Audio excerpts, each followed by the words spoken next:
Good morning. Welcome everyone to our department seminar series, and thank you for tuning in. Today, we are excited to have Dean Cole Smith from Syracuse University as our invited speaker. J. Cole Smith joined Syracuse University's College of Engineering and Computer Science as Dean in October 2019. Smith's research focuses on integer programming and combinatorial optimization, network flows and facility location, computational optimization methods, and large-scale optimization due to uncertainty or robustness considerations. He was inducted as Fellow of the Institute of Industrial and Systems Engineering in 2018 and has been recognized with awards for research publications and presentations.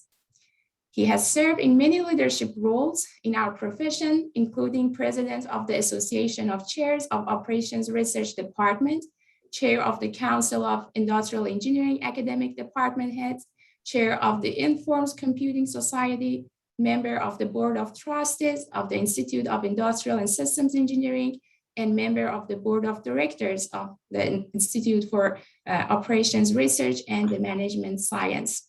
Without further ado, Dean Smith, please take it away. Okay, thank you. And I wanted to thank you all again for being here. I see a lot of familiar faces and some folks that I don't know as well, but this is after dealing with a lot of problems as Dean. This is always a lot of fun.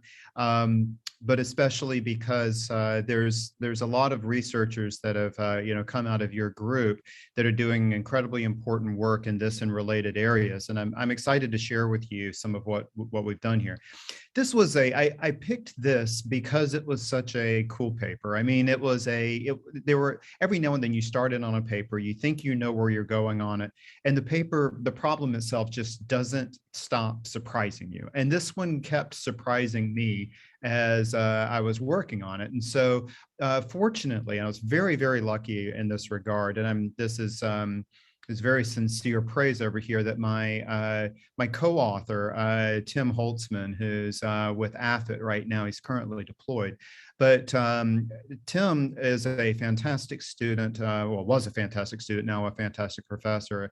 And every time we had a little surprise on this, it was, it was like working with somebody who's like a kid in a candy store. It's like, oh, this is cool. I wasn't expecting that. So I'll show you what the problem is. Network interdiction is not a particularly new concept. I mean, there's several applications listed here. That's an old reference, but there are plenty of terrific references out there. Some of the areas have been in nuclear smuggling, which is a field that I've worked in. So to be clear, countering nuclear smuggling. In enforcing more robust electrical grids, drug enforcement, robust supply chain, you can really come across a lot of different applications, because at the heart of network interdiction is not necessarily trying to break somebody's network, but to figure out how easy it is for your network to be broken. And I'll make an emphasis on this in just a minute. We're not necessarily talking about an intelligent adversary. We model it conceptually as an intelligent adversary, but sometimes it's just a measure of how vulnerable is my network. In the worst case, what would happen? So the problem we're going to talk about here is called SPIP, or just SPIP RS. And that's shortest path interdiction problem. And RS is going to be this randomized these strategies. So we'll have stochastic interdiction strategies. So if you're familiar with network interdiction already, what's going to change here is that we're going to have strategies, and those are stochastic. And we're going to allow for multiple interdictions on the same arc. The first will allow us to do some pretty cool things. The second really makes the problem very interesting, and it leads to a couple of things that we weren't expecting, and a few that we were. So I don't know exactly, and I talked with your group, and I talked with Shiva, and this is.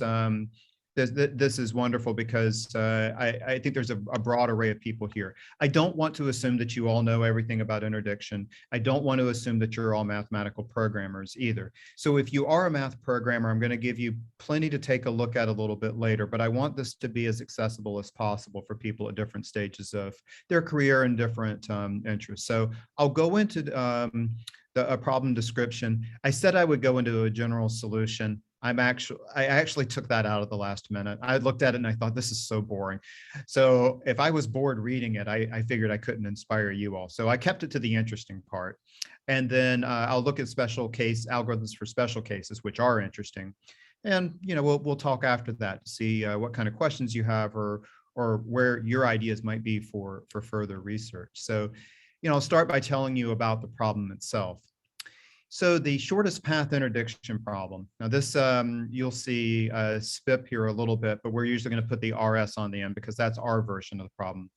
But the old problem it's actually a lot older than the Israeli and Wood paper. Kevin Wood was working on these problems in the early 90s, but variations of that problem were around, and Bruce Golden and some other folks did some really great work on this problem back in the 70s. And there are actually some really cool things, and I'll try not to talk too much about it, but there's some really cool things if you want to take a look at some planar graphs and planar dual graphs that underlie some of the philosophy on this back in the early or in the mid 1960s. Well, sorry to Says the interrupt screen you here. sharing is frozen. Okay. Are you showing the first slide or? No. I'm Okay, several so slides in. it So seems that the screen sharing might be frozen. So if you stop sharing and reshare. sure thing.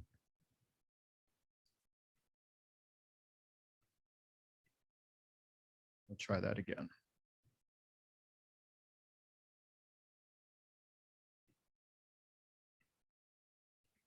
Okay. Yes, now we can see that.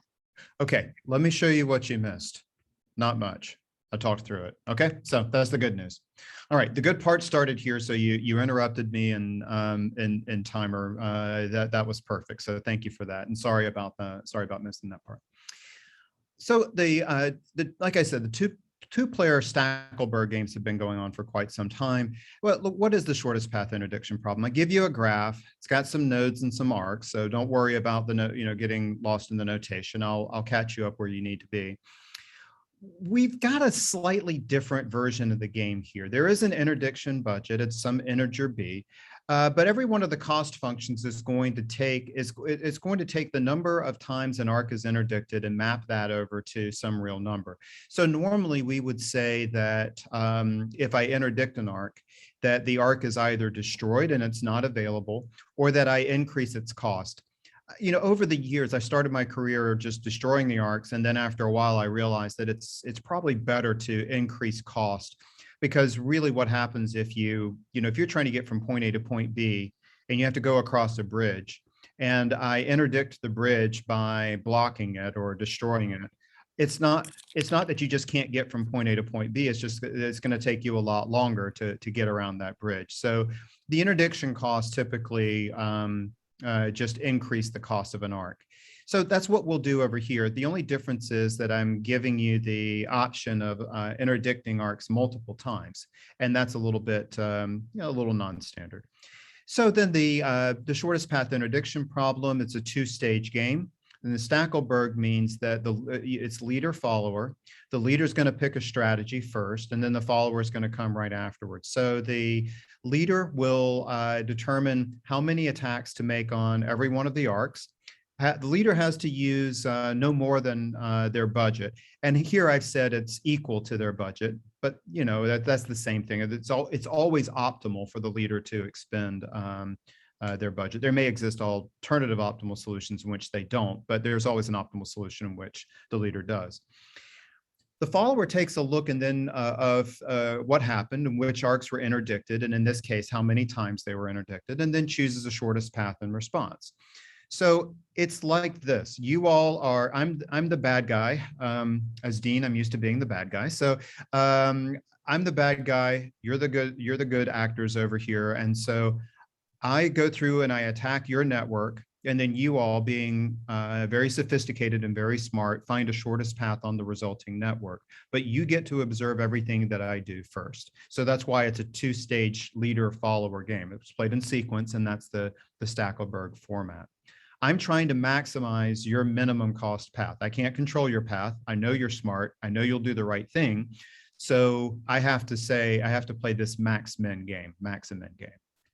Okay, so with random strategies, what changes is that there's random arc interdictions. And this isn't too complicated. All we're doing is we're putting a probability. I want you to imagine every one of my attacks, which is indexed by H.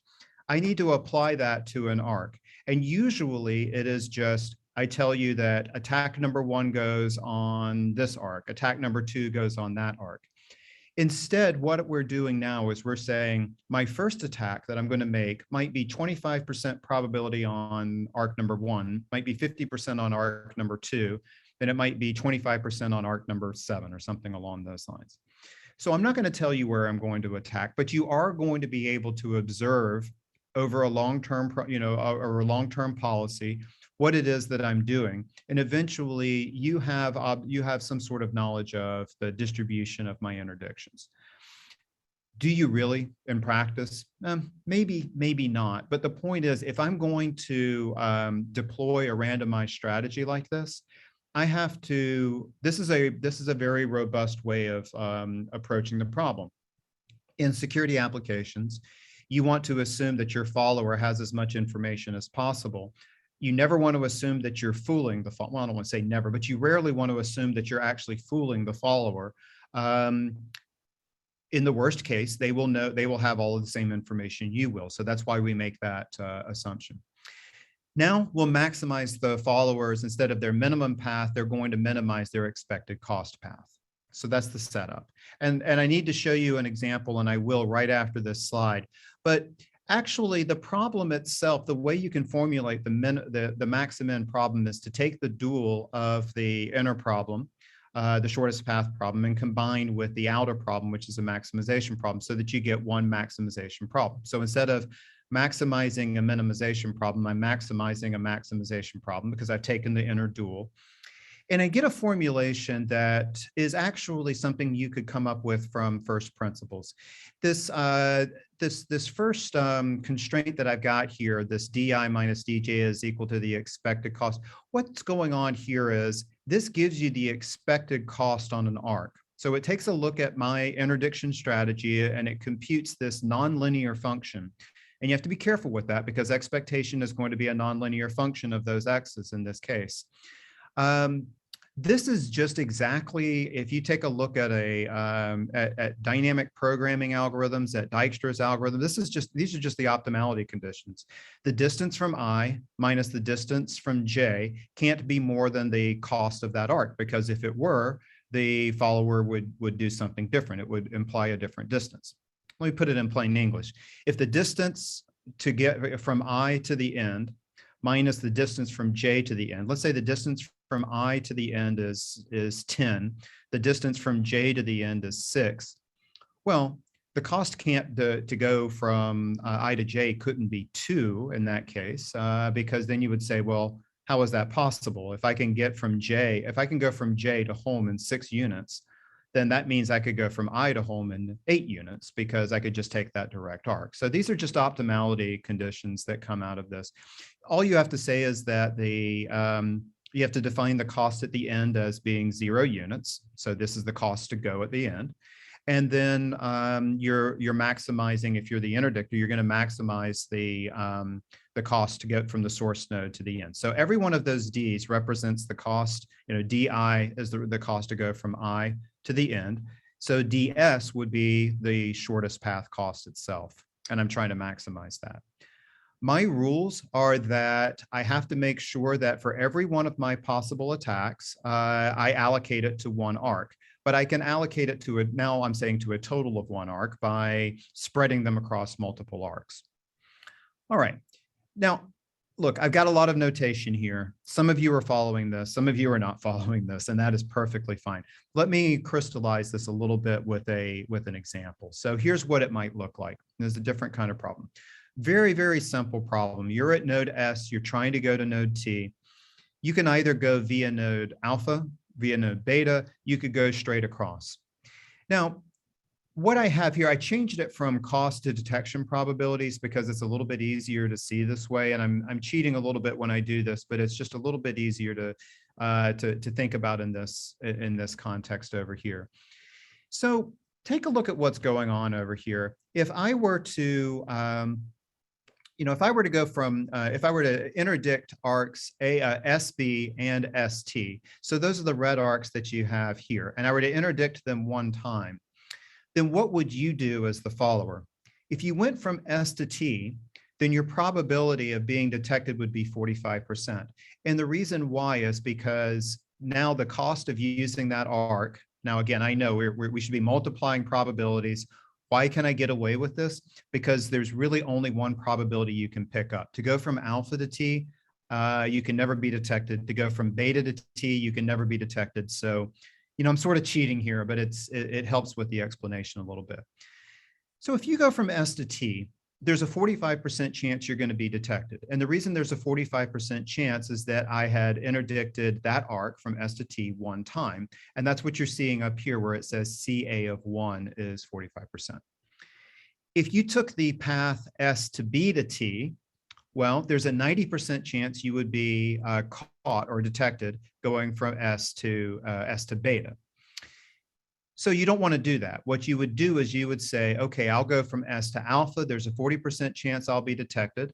And from alpha to T, there's a 0% chance. So the overall probability that you would be detected is 40%. Okay, now that is what would happen if I decided to interdict those arcs. And I'm using 100% interdiction as my strategy over here. The other thing that I could do, there's a lot of different, what is it? I'm not sure why I did that. The other thing that I could do on this is to spread out my interdictions some. And I've done that here. So in this case, my first interdiction, I said, all right, for interdiction number 1, my first attack, if you want to think about it that way, 44% of the time I'll put it on this top arc, S to alpha, and the other 56% of the time I'll put it on the arc that goes straight from S to T. And that's what this looks like. So the second attack I distributed as 20%, 24%, 56%. And I don't want you to have to go compute all of this stuff, but it turns out that the probability of detection, or your best path is S to alpha to T. That's actually an alternative optimal solution. There are several alternative optimal solutions for you here. But no matter what, the best you can do is to have a probability of detection of 53.28%, so 53%. I can't do any better. That's an optimal solution for me. So I've maximized your minimum cost, which in this case is the same thing as your minimum probability of detection. Okay, so my let me go back here a second. This got bumped around a little bit, but let me go back here to illustrate something that you see. And it's perfect time to do this because what you notice here, look what happens with the detection probabilities, this table on the bottom right. There are 3 kinds here that I put, and I did this on purpose. One is that from S to alpha, it starts out at 40%. If I interdict it one time, it goes to 70%. If I interdict it 2 times, it goes to 100%. So that's an affine. I said linear, but it's a linear function, but it's an affine function. Fine. It just means that the more people that I put on there, the better the probability of detection it is. Now, of course, that can't work forever because you can't get more than 100%. But in terms of costs, if we had just normal costs, you certainly could. Okay, now what about from S to beta? There I've got detection probabilities that go from 35% to 90% to 100%. So this is probably what you're used to dealing with in projects where we're working on things. So I don't know how many students that I've got on this call over here, but typically if you're in a group project, the first person gets a lot of work done. Having 2 people makes it a little bit easier. Having 3 people makes it a tiny bit easier. The effectiveness really is a concave cost function. And I would argue that with teamwork, it's actually concave and not necessarily always increasing either. So, in this case, it's concave and it's increasing, but each additional person is going to be less and less and less effective. And that's often the case if we were monitoring a TV screen, like if we had several people, we were monitoring a TV screen and we were looking for an intruder, for instance, each additional person is going to help us catch that person. But the probability that we detect starts to level off. Once you have enough eyeballs on the screen, you've got it covered. And each additional person isn't going to help you all that much. S to T, the opposite happens. I get a little bit of improvement with one person, but with two people, I'm really able to cover most everything. That can happen where, in the case where one person simply is not enough to be an effective monitor of what's going on. But having two people allows you some sort of ability to do much, much, much better. So it would be like if you were trying to, I'm taking this analogy, I'm stealing this analogy from David Morton at Northwestern. I heard him say this at a conference once and it really stuck. So maybe it'll help you. If I have a leaky bucket, and there's two holes in the bucket. If you fill one of the holes, you've helped, but not by much. You don't really get much improvement until you have fill both of those holes. And so that's the other thing that can happen. All right. Now, what happens over here is that with a concave cost function like S to beta, you tend to want to use 100%, like if you were going to interdict that arc 2.5 times, I would want to interdict one arc 100% of the time, another arc 100% of the time, and the other arc 50% of the time, just left over. You want 100%, 100%, 100%, and then a fraction because that it's concave, and that's the way to make that expected cost function go up as high as possible. For convex functions, you want to do the opposite. Look at S to T, and let's say we wanted to interdict it one time. Is it better for me to interdict an arc once, which will give me a 45% chance, or to interdict the arc with two different interdictions 50% of the time? That would be half of 0% and half of 100%, which would be 50%, which is better than the 45. So what you see happening, and I'm going to go, this is sort of hand wavy over here, but I'm trying to give you a flavor of what's happening. Using the same cost over here, look what happened in the optimal interdiction. For S beta, which is concave, I did 0% and 24%. So I didn't spread them out. Concave just means don't spread them out. Put everything on one if you can. So I had 24%. I went 24% completely on one. S to T is a convex function. And remember, convex wants you to spread it out. So here I had 1.12 interdictions that I was putting, and at optimality, it was best for me to spread them out 56 and 56. So why did S alpha get this kind of weird uneven split? Well, the reason why is because if it's linear, or affine more precisely, it doesn't matter how you split it. I could do it any way that you want to do it. So the reason that I split it as 44% and 20% over here was just to make sure that the row sums were 1. And that is every interdiction has to be applied exactly one time. So these linear cost functions are great. They allow you just to correct every error that you need to correct and make sure that the row sums are all equal to 1, which is what you need. So remember this, concave wants you to do all ones and zeros with maybe one fraction. Convex wants you to split out those, to balance those interdictions the best that you can, and linear doesn't care. Okay. So there's a lot here that's written, but what I want you to take away from it is if I formally define the decision problem over here, so I'm getting into complexity theory, but if I want to formally define this problem as a decision problem, so is it hard or not?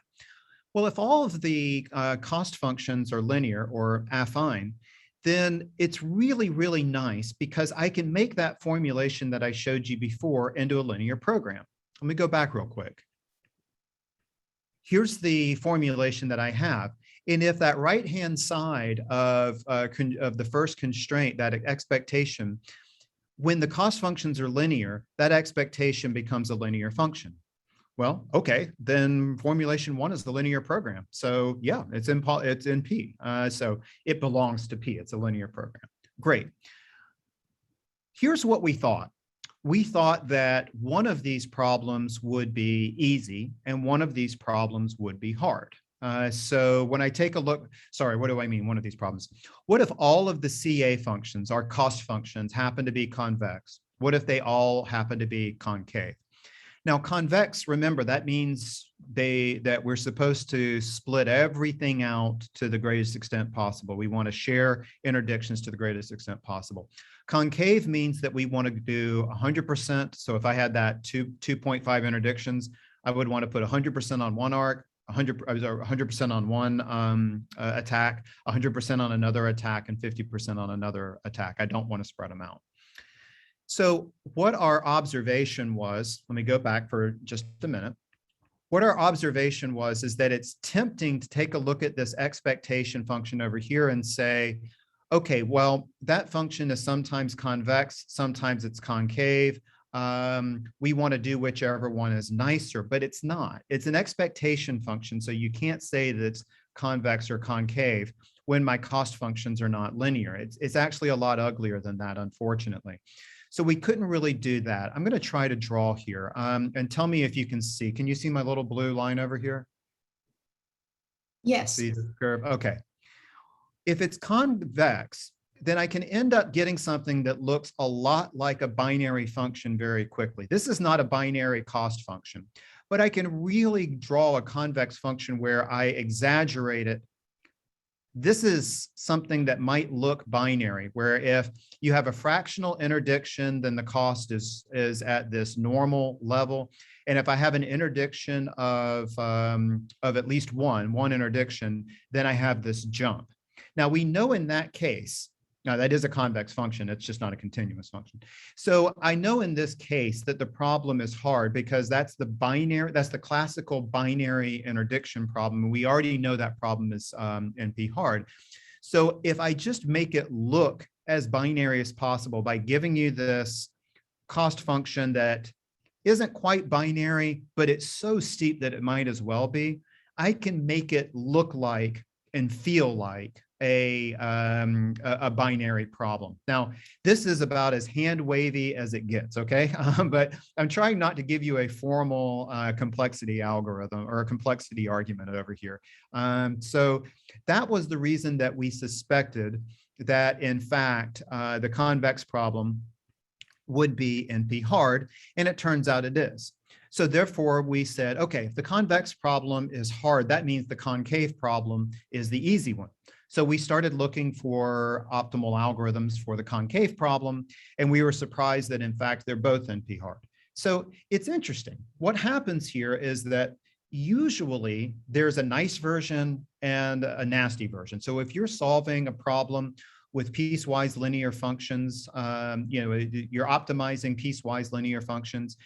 If you're minimizing a convex function, minimizing convex piecewise linear function, okay, that's easy. But if you're minimizing concave ones, then you have to put in these integer auxiliary variables and the problem becomes hard. So we thought it was linear is easy. One of them would be hard, one of them would be easy. It turns out it's not like that. You get this one special case where if all of your cost functions happen to be linear or affine, then the problem is easy. But the minute that you allow any of your cost functions to be convex or concave, the problem instantly, in general, becomes hard. And the reason why is that this is not, let me put this back over here. This is the expectation of functions that are convex or concave. It's not the convex or concave functions themselves, it's the expectation. And that's what makes this really ugly. So the concave thing, though, that bothered me because it seemed like it had to be easy, but we know that it's not, and we couldn't figure it out. And then we were like, okay, now what's going on here? So we decided to jump into that a little bit more. So let me give you some solution algorithms, and I'm really going to spend more time on the concave function because that one was just baffling. And then we learned a few things from this. Okay.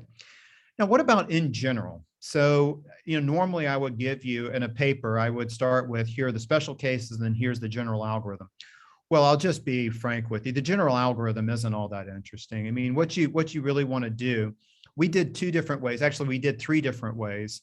And this is the part that I pulled out because just technical and honestly, not a heck of a lot of contribution. You follow a spatial branch and bound algorithm, where you end up doing a piecewise linear approximation of a curve, and then you just get that piecewise linear approximation, you refine it to become more and more faithful to the original function until you're within some sort of optimality gap that's acceptable.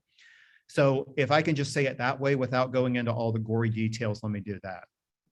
You can also do something with sample average approximation. And by that, I mean that we generated 15 instances to do this, but with sample average approximation, we essentially treated it as a stochastic program where we said, okay, I'll make some decisions now, which the way we did this is we made both the leader decisions followed by the follower decisions. And then we observed the outcome of where the random decisions happened to be. And then we did simple recourse to figure out the follower's objective, to figure out what it actually was. And then over the number of scenarios, you average those and you get some sort of sense of what the optimal objective function value would be and what the optimal interdiction would be. The other way that you could do this is to use Nitro, which is this method on the right, which isn't really a method. It's just a off-the-shelf nonlinear programming solver. At the end of the day, that formulation that I showed you is still just a nonlinear program. Now, it's a very ugly one, but it's one that you just could put into a nonlinear programming solver and see what happens. So just to see which one of these ideas would be good, we decided to try them both. Now, the Gurobi with SAA, that gives you some sort of ground truth that tells you what, if you use enough scenarios and you let it run for long enough, you can be reasonably certain that you're getting an optimal solution. The problem with Nitro is that, let me go back up one. The problem with Nitro is it's a great solver. It works really well most of the time, but you have no guarantee on optimality. You're getting really good solutions, but you don't know if they're optimal. You don't even know if they're within a certain factor of optimality. So we're sort of assuming that that's the case, but we don't really know. So, all right. So we tried Gurobi, we tried Nitro. What happened is with these 15 instances, and folks, look how small they are. I mean, we're talking about 10 nodes and 27 arcs with a budget of 4 interdictions. These are tiny problems. Now, the problem with doing this by like a stochastic programming formulation is that the problems do get big. Of course, you can do some clever Bender's decomposition, which we did, but it still took a lot of time. Within 2 hours, only 4 out of 15 instances solved, whereas Nitro took these out in about 5 seconds each. Okay, how well did they do? Well, you can see how precisely how long these took once we started making the problems a little bit bigger. So as I took the number of nodes to be from 10 to 20 to 30, then 50 to 80, I'll just focus on the average times, but 3,600 seconds is an hour, 7,200 seconds is 2. So the averages jumped from 1 second, to 21 seconds to a little over 2 minutes to to oh no. So they get pretty big, even using the off-the-shelf solver over here, which is fine. I mean, it's a hard problem, but if we're not even getting optimality guarantees, we were a little concerned about the fact that 80 nodes would be so difficult to solve. So you get a sense of what that looked like. We started looking at how, can we solve bigger problems somehow for using branch and bound if we were willing to do something for all convex costs. And here we did that spatial branch and bound algorithm that I mentioned.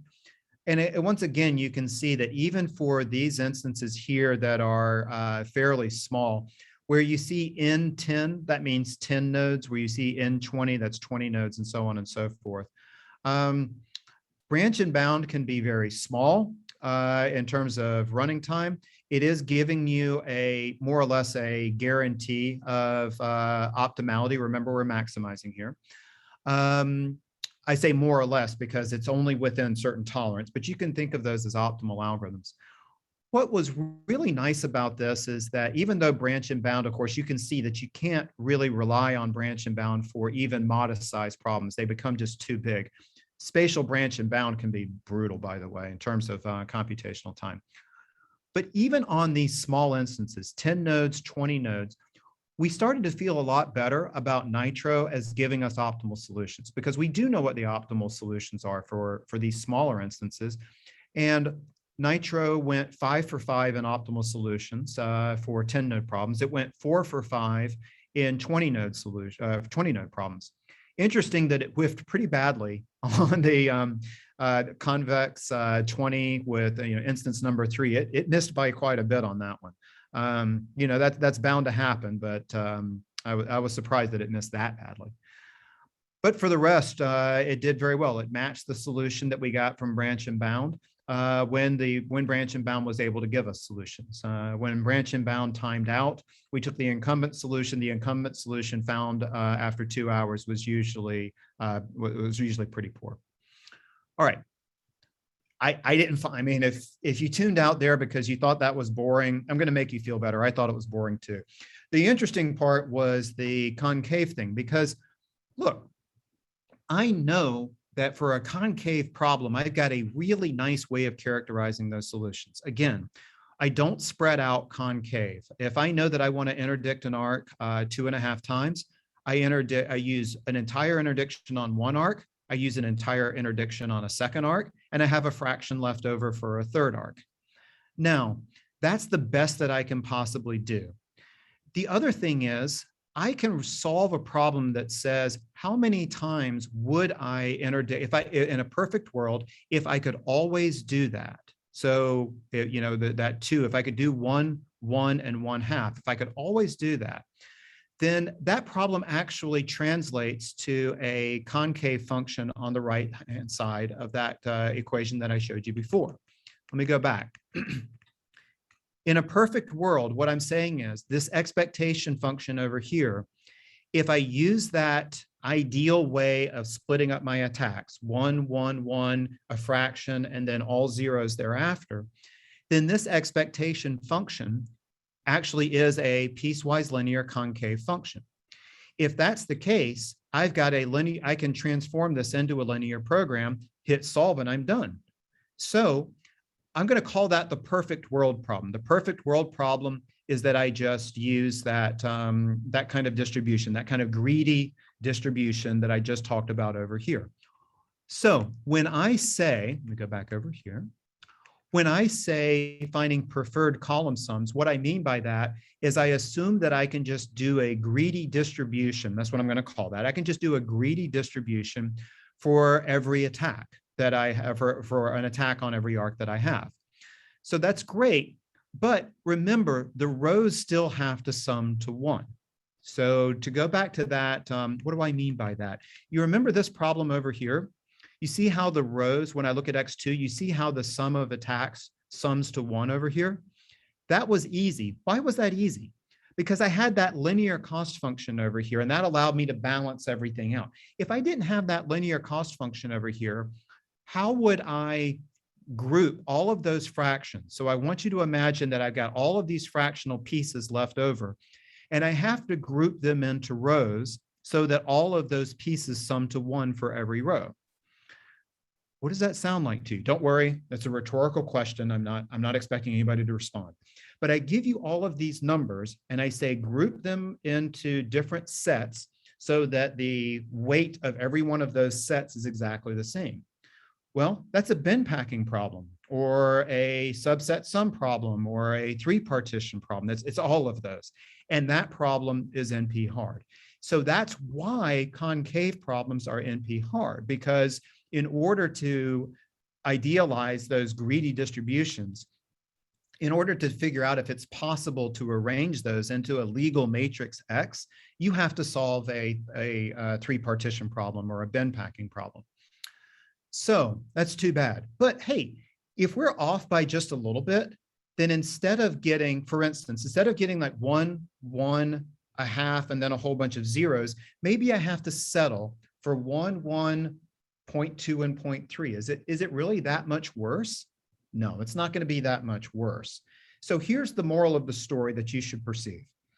To find an exact optimal solution is going to be very hard. You're going to have to solve a bin packing problem. But to get really close, you should be able to cheat. You should be able to just go ahead and say, you know what? I'm going to get pretty close to what I want. And then those little fractional pieces left over, I'm just going to kind of put them in bins the best I can. And even if it's not perfect, it's going to be darn close. So what we did was we said, you know what? Even if we weren't really sophisticated in packing those fractions together, how bad would it be in the worst case relative to optimality? So here's what we did. This formulation here looks really complicated. I'm going to try to convince you that it's not. It's exactly the formulation that I had before, but I put in this really, really ugly 2b over here. I'm going to annotate that and see if I can circle it. I put in this ugly right-hand side over here. Look, that ugly right-hand side is just exactly what you would do for a nice piecewise linear function. It's nice because I don't have to use any auxiliary integer variables. That's the piecewise linear function that you would get that accurately represents an expected cost if I can do my greedy distribution. So the 1, 1, 1/2, 0, 0, 0, not the 1, 1, 0.2, 0.3 type of thing. If I do the 1, 1, 0.2, 0.3 kind of thing, then this is a little bit optimistic, okay? All right, let me clear all that real quick. So I do this to figure out how I would like to attack, how I would like to distribute my attacks in the first place. And then I try to glue those pieces together. That's the way I would say that. All right, now, this is a heuristic way of doing it. I find my column sums the way that I want to. So I find that how many times I want to attack each arc. And then I go ahead and do that greedy distribution. I have all of the integer parts above the line, and then I put the fractions below the line. Now the fractions, I have decided not to do anything smart here at all. I didn't try to pack them. If I had that 0.5, for instance, I just evenly distributed that 0.5 over my remaining attacks. There are B double prime remaining attacks. Don't get caught up in the notation. All I'm saying is the fraction that I had left over, I didn't try to do anything smart with it. I just smoothed it out evenly across the remaining attacks. Why? Because in doing so, I have a nice algorithmically clear way of guaranteeing that I get a feasible solution. It's not hard for me to show that the row sums equal to 1 and that this is indeed a feasible solution. Could I do better by trying to not spread these out? Yeah, I can do better, but then I don't have a canonical representation of what my heuristic solution is going to look like. So this is a heuristic solution. I did the greedy as far as I could do the greedy. And then when I had a fraction left over, I just spread them out over the remaining B double prime attacks. Okay. Now, I could also do something else, and I could say, well, in a perfect world, what I would do is I would only have my fractions appearing on one of these rows. Now, I don't know how to pack them. This upper bound would just assume that I could do it. This is not a feasible solution, almost for sure, because I won't be able to put them all on the same attacks. And these, well, you know, unless B double prime is 1, that would be the case. But what I want you to take from this is that the objective function value from the upper bound is the best that you can possibly do. It represents success in being able to put all of our fractions on one attack only, which is what you'd really love to be able to do. And a lower bound just says, you know what? Take those fractions and just ignore them. Don't even use that budget. They're causing us trouble, so just ignore them. Okay, we know that the lower bound is a little worse than the, well, I'm being informal because these are less than or equal to, but the lower bound is worse than the heuristic solution, which is worse than optimality, which is worse than the upper bound. Of course, equalities could happen here along the way. What I want to know is how much worse. Okay, so I've got an analysis over here, and I really don't want to drown you in the algebra, but what I do want to say is that if I take a look at this gap, and this requires a little bit of care. Let me see, I have to move some things around here. I keep moving my little bar so that I can see the text. So here we go. This gap right over here, okay. That's my gap between the heuristic solution and the lower bound. Normally, I would just give you a difference, a ratio, a guarantee on the heuristic versus the objective function value. So z of x star, like what I've got here, that's the objective function value of the optimal solution or of an optimal solution. We did a little bit better. We actually tightened this by saying, let's make it, even if we make it relative to the lower bound, which is going to make your approximations look worse, we can do really good things. So this is the distance between your heuristic solution and the lower bound. This is the distance between your optimal solution and that lower bound. And you know that the gap is not going to be worse than this 1 minus 1 over E, where E is Euler's constant. So that is, around 63%. So I know I've got that approximation. And the approximation is tight in the worst case. And I left myself a little bit of time here to go through some of this because it's fairly interesting, but I want to leave a little bit of time for questions. So I'll skip the analysis. No, I was not going to take you line through line. I was just going to show you where the inequalities happen, but I don't think you really need that. I just want to show you that the E, that Euler's constant, comes into place by assuming that in the worst case, B double prime, remember B double prime, that's the number of rows where you had fractional solutions coming up. That when B double prime is very, very small, it means there weren't many fractional parts to try to piece together anyway. As B double prime gets bigger and bigger, your bound gets looser and looser because you're spreading it out over more and more. You're taking those fractions and you're spreading them out more and more, which you don't want to do. But in the worst case, you get this ratio over here, and as B double prime goes to infinity, that gets you this inequality over here, the 1 minus 1 over E to the fractional piece. Well, that's really never actually, the limit is tight, but you'd have to be pretty unlucky to get that limit. If B double prime is small, then the gap is actually very small. So you're getting, the way your gap grows is due to this approximation and going to the limit, and which is where we recover that Euler's constant. And it also assumes that the function is very concave, meaning that there's a lot of area under that curve. The linear approximation of the concave function is very poor. And also the other thing is that this we have one more linear step that we did over here, which is tight, but only when the fraction is close to 0 or close to 1. When the fraction is in the middle, it can be pretty loose. So, to put it in layman's terms, it's tight exactly where the approximation is tight. The heuristic equals the optimal solution exactly when you're able to deploy that greedy distribution exactly. That's the way I would summarize it. How well does it work in practice? Well, in practice, the closer I'll just ask you to, the right-hand side, those are the percentages. This is actually the percentage of our approximation solution divided by what Nitro was able to come up with. So the closer we are to 100%, the closer we get to Nitro's solution. We did better than optimality over here. No, we didn't do better than optimality. Remember that Nitro does not guarantee you an optimal solution. So it usually gives you an optimal solution, but not always. So the approximation is good. The approximation is within about 95%. I think on every one of these instances, I'm searching. Yeah, it's within 95% on every one of these instances. Remember that the approximation is kind of a dumb heuristic. I would do a lot better with that. To come back over here, remember, I took the fractional part and I spread it all over the remaining B double prime attacks that I could make. Well, I wouldn't do that. I would do some sort of greedy approach over here, even if I were being dumb. I could do a lot better than spreading it all over these. I could get it to 1 or 2, no, not worse than 2 of these. So in reality, could we do better than this? Yeah, we could do better. We could do even tighter than the 95% that we're getting. Recall that Nitro takes a long time. Sometimes it even times out over 2 hours. All of these are approximation algorithms. They're terminating within a second. So the really great thing is that it's not taking us 2 hours or an hour and a half to get those results over here like Nitro's taking.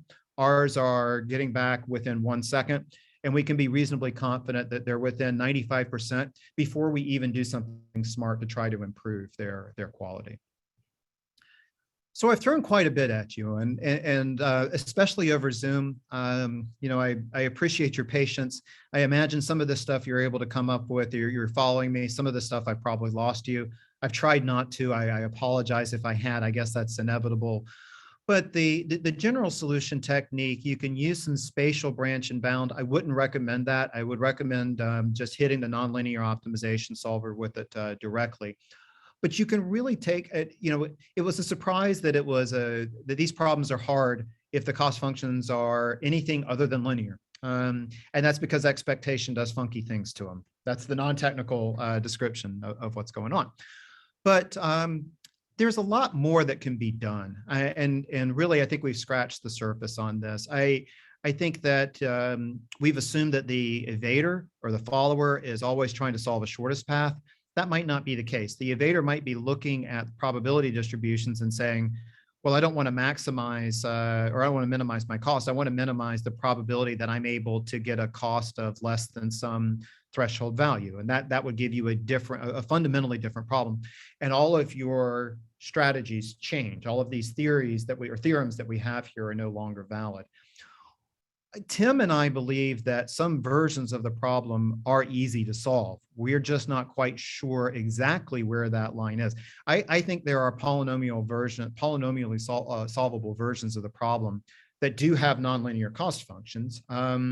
In general, we know that's not true, but there may be some that we've overlooked that are nicer that would allow an elegant solution to them. So I'll stop there and leave a little bit of time for questions if there are any. And thanks so much for having me. And thank you for allowing me to be a researcher again for the last hour and not a dean. I love being dean, but this feels great. So I genuinely appreciate the invitation.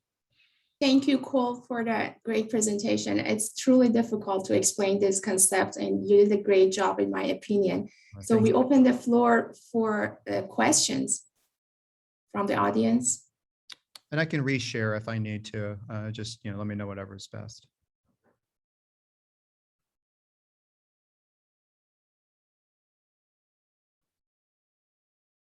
Questions from the students?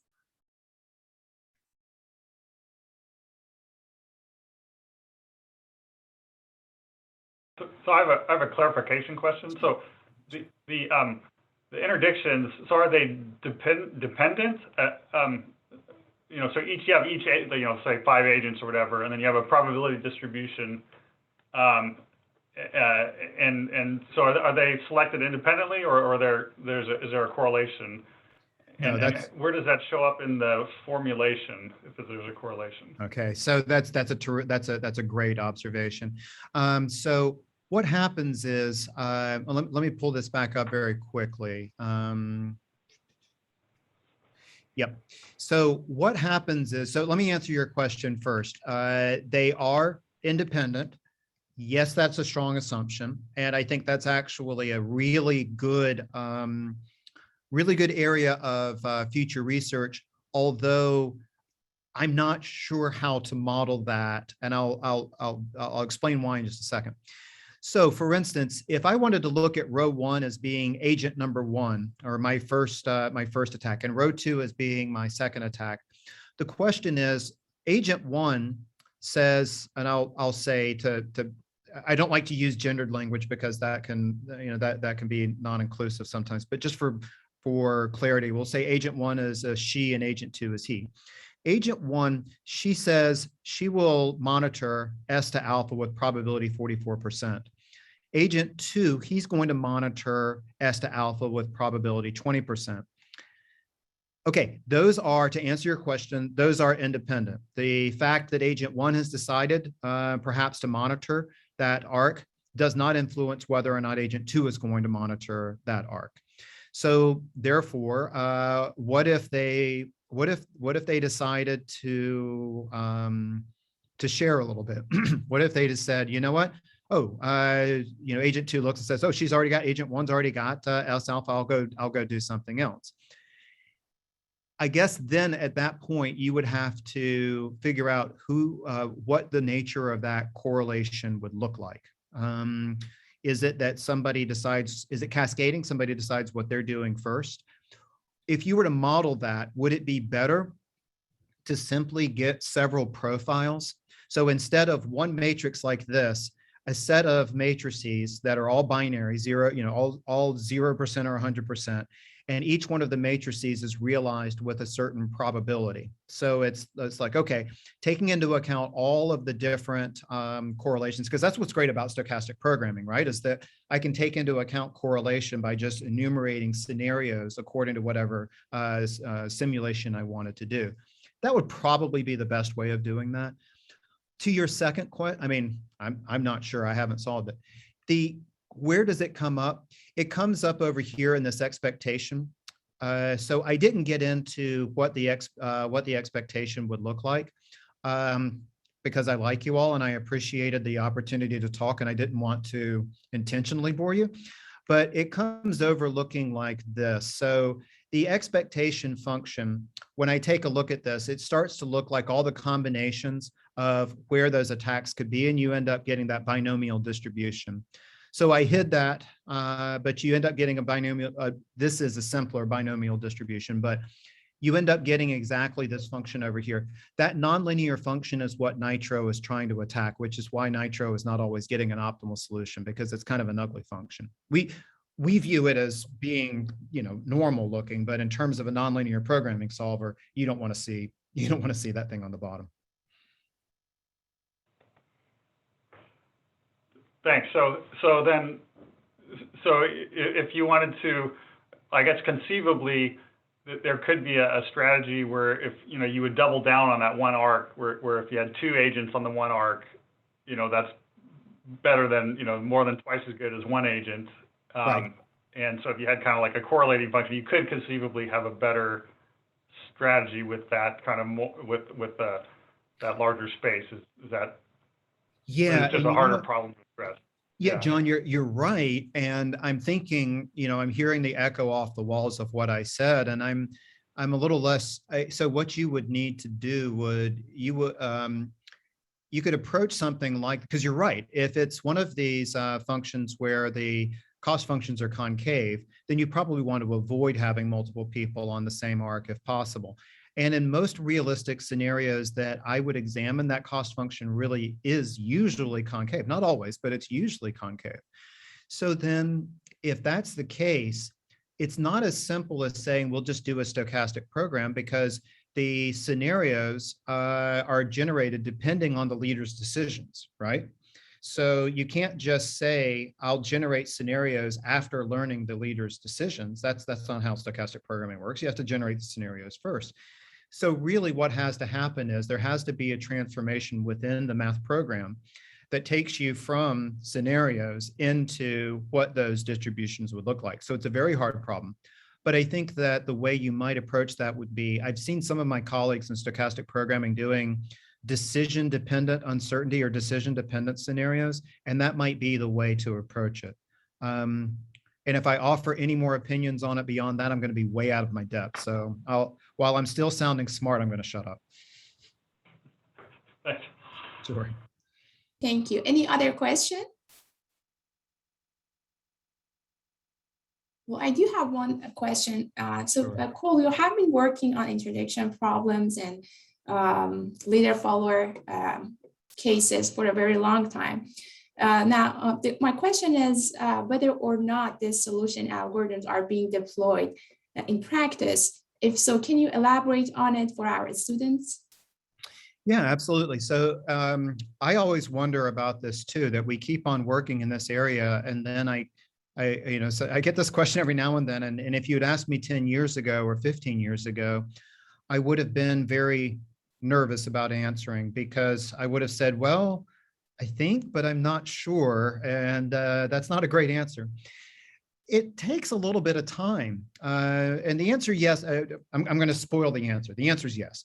But why would I hesitate 15 years ago? Because 15 years ago, when I would go to a conference on security, I would still talk to people and they would say, well, we have a playbook of all the different things that could go wrong in a network.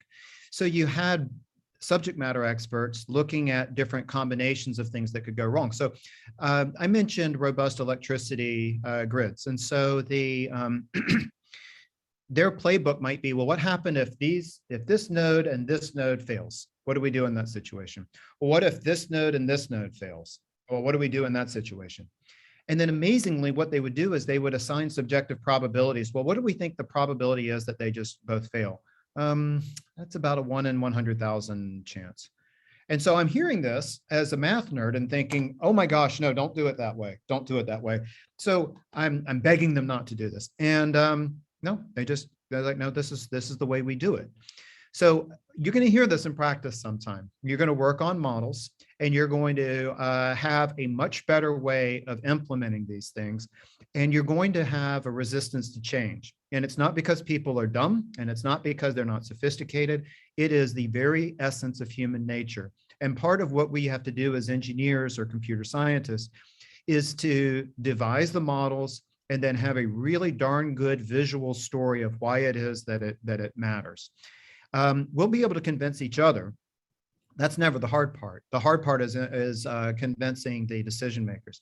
And I'll tell you who was really, and I don't want to say they were the only ones, but the people that were really instrumental in making that bridge. So that bridge from algorithms to implementation and convincing the decision makers that this is the way to do it. And I mentioned them before, but that's these folks over at the Naval Postgrad School. So, you know, Kevin Wood and Jerry Brown, also Dave Morton working with he worked some with the second line of defense back when the Russians and the Americans were actually talking to each other on trying to combat some of the nuclear smuggling. That's where some of these problems came from.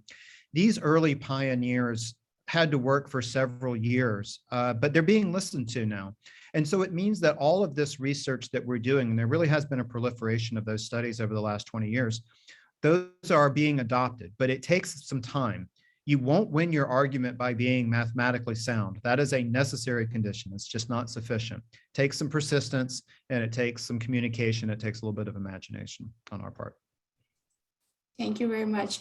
We have time for another quick question, if there is any. Okay, then, so please join me and give a round of applause for Dean Smith for the great presentation. Thank you all. I hope you all enjoy the rest of your day, and thank you for tuning in. Thank you. Bye. Bye-bye. Thank you.